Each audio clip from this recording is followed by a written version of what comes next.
Bonjour à tous, on commence cette revue de presse par le scénario cruel de cette super Coupe d'Europe hier. C'est en tout cas le titre du quotidien sévillan Estadio Deportivo. 1-0 pour le Real, puis 1-2 pour Séville et finalement 3-2 pour les Galactiques. Zidane remporte déjà son deuxième titre en tant qu'entraîneur du Real Madrid. En Angleterre ce matin, c'est toujours la fièvre Pogba à Manchester.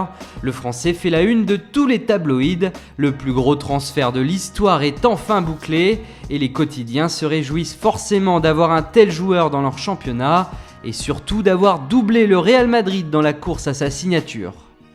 À cette occasion, le Daily Telegraph préfère mettre en avant la déclaration de José Mourinho.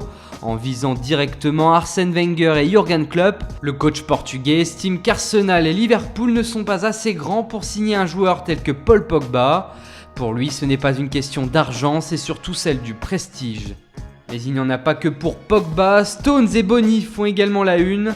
L'international ivoirien serait dans le viseur d'Arsène Wenger selon le Daily Star. Et les dirigeants d'Arsenal seraient même prêts à mettre 35 millions d'euros sur la table pour recruter l'attaquant de Manchester City.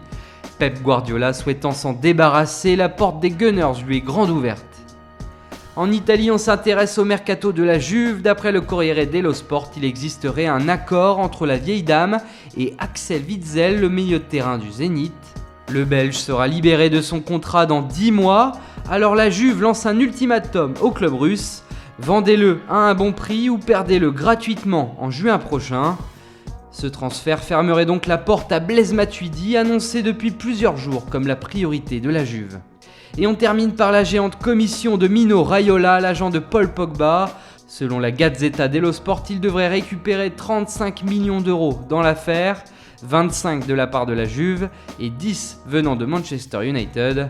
Dans ce transfert du siècle finalement, la vieille dame ne toucherait entre guillemets que 78 millions d'euros. Voilà, c'est tout pour aujourd'hui, bonne journée à tous sur Foot Mercato et rendez-vous dès demain matin pour une nouvelle revue de presse.